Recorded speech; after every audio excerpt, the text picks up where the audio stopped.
O Via Justiça de hoje tem como tema a justiça desportiva. Participam do programa o desembargador Eduardo Machado Costa, da 5ª Câmara Criminal de Belo Horizonte e ex-auditor do Superior Tribunal de Justiça Desportiva, e o advogado e ex-presidente do Tribunal de Justiça Desportiva de Minas Gerais, Sérgio Murilo Diniz Braga. Numa parceria da TV Assembleia com a Magis, Associação dos Magistrados Mineiros, o Via Justiça está começando.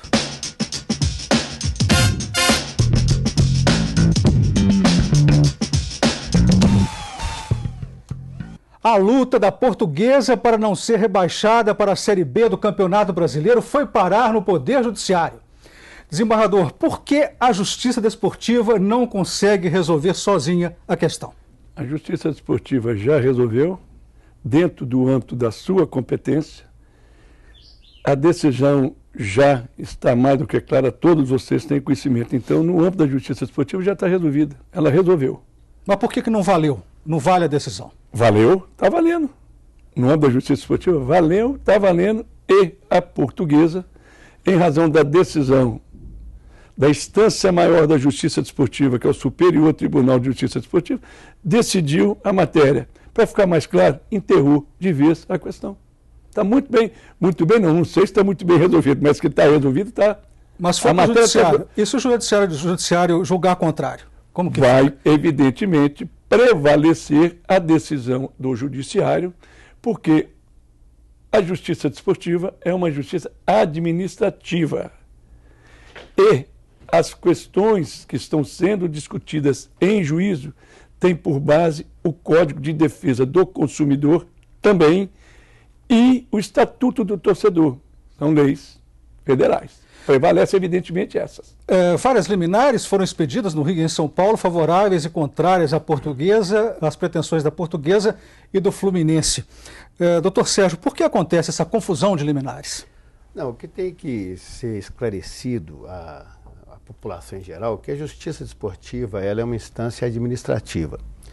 Então, isso faz com que, após esgotadas todas as instâncias da Justiça Desportiva, ou seja, após o julgamento pelo Superior Tribunal de Justiça, pelo colegiado, pelo Pleno Superior, que é formado por 9 auditores, após esse julgamento, a parte, qualquer torcedor e o próprio clube, o próprio atleta pode se socorrer do Poder Judiciário, porque é um princípio constitucional que nenhuma matéria, ninguém é impedido de submeter uma questão ao Poder Judiciário. Então, fique bem claro que a Justiça Desportiva ela é uma justiça contemplada na Constituição da República, no artigo 217, quando trata do desporto. Contudo, repito, é uma justiça administrativa e uma justiça privada, onde a sua gestão não é feita pelo poder público, a sua gestão é feita pelos clubes, pelas entidades de administração do desporto, pelos atletas, pelos árbitros e por representantes da OAB. Como que se resolve essa confusão das liminares? A questão das liminares vai ter que ser resolvida numa instância superior, evidentemente. Que se um juiz dá uma liminar no sentido, em São Paulo, um juiz dá uma liminar contrária no Rio de Janeiro, ou seja, vamos ter que buscar a unificação disso nas instâncias superiores. Desembargador, o senhor é a favor da atuação da Justiça Comum em questões desportivas? A questão também está muito bem definida e muito clara.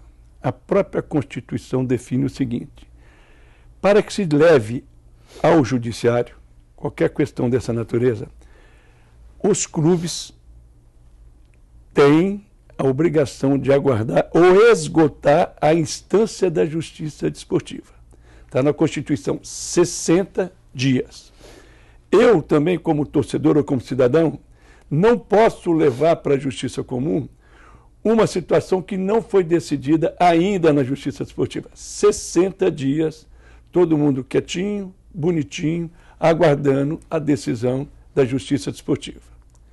Se ultrapassado este limite, sem que haja uma decisão, as portas estão abertas para os clubes e torcedores ingressarem na Justiça Comum. Então, Constituição, 60 dias. Mas por que não pode entrar na Justiça? Pode, mas vamos aguardar o prazo previsto na Constituição de 60 dias para que seja esgotada a matéria. Esgotou o prazo, entro. Antes disso, foi julgado, não estou satisfeito, entro. Então a questão é simples, é muito simples. Justiça desportiva, 60 dias para esgotar a matéria. Feito isso, quem não tiver satisfeito, justiça comum. E como é que o senhor se posiciona em relação a isso, doutor Sérgio? O senhor é a favor da justiça comum para resolver questões desportivas? Sob o prisma constitucional, não há o que discordar. Evidentemente que, se tratando, repito, a justiça desportiva de uma instância administrativa e, mais ainda, né, administrada pelo universo privado, por entidades privadas, administrada por clubes, por federações, evidentemente que aquele que estiver insatisfeito com uma decisão terminativa, e a Constituição é clara, ela dá o prazo de 60 dias para que a Justiça Desportiva conclua o julgamento.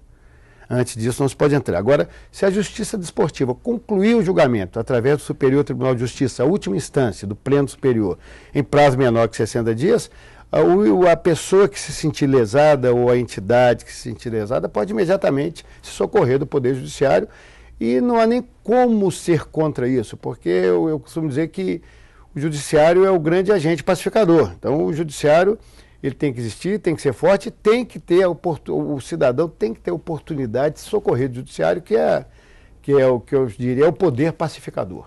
A questão toda, a causa da Portuguesa, desembargador, a imprensa noticia que o advogado da Portuguesa teria sido intimado na audiência em relação ao jogador Everton, né, não poder jogar contra o Grêmio. O que o senhor tem a dizer sobre isso? Primeiro, nenhuma restrição à imprensa. Mas olha o que aconteceu. Esse problema todo surgiu na última rodada do Brasileiro. Daí para frente, a imprensa desportiva não tinha mais o que falar. Então foi um prato cheio, né? Você já pensou, dezembro, janeiro até fevereiro sem assunto? Então foi um prato feito. Vamos tratar da questão do Everton de uma outra forma também. Disseram, não, ele só jogou um pouquinho. Não interessa, jogou.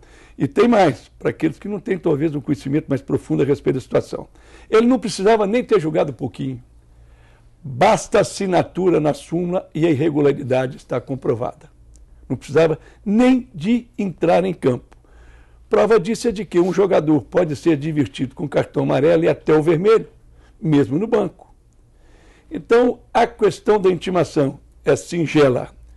Ele foi intimado, aí é que vem todo o problema. Ele foi intimado na sessão de julgamento, na sexta-feira. Também foi um dia péssimo, porque no sábado e no domingo tem jogos. Então tudo aconteceu na última rodada, julgamento numa sexta. Então ele foi intimado, não se discute a intimação dele. Mas no meu entendimento, e acredito que não é só meu, daqueles que têm um pouco, não precisa ter muito conhecimento jurídico, até menos justiça desportiva, eu tenho que dar publicidade do ato. O advogado foi intimado para efeito de recurso. Quer dizer, você foi intimado, sexta-feira, seu prazo começa na segunda. Não querendo dizer com isso que eu não tenho a obrigação de dar publicidade daquela decisão. Porque desta decisão, até mesmo o cidadão comum pode até recorrer, se for contrário ao clube dele. Esgota e eu vou esperar na justiça comum para questionar isso. Então, o que aconteceu foi a falta de publicidade. Justiça desportiva, o que o Código diz? Que a intimação é no ato e a suspensão, principalmente em jogos, ela começa do dia seguinte. Então, isso está no Código a uma data, não tem pouco tempo. Eu também, no período que eu estive lá, essa norma prevalecia. Não quer dizer que eu concorde com ela. Mas ninguém nunca viveu esse tipo de problema. Foi a primeira vez que isso foi questionado. Então, falta de intimação é uma coisa, publicidade do ato é outra, completamente diferente. As decisões administrativas e as decisões judiciais, obrigatoriamente, têm sim que serem publicadas. No próximo bloco, a gente continua falando sobre essas comunicações dos atos processuais na Justiça Desportiva. E o Vê Justiça faz agora um rápido intervalo e voltamos em instantes.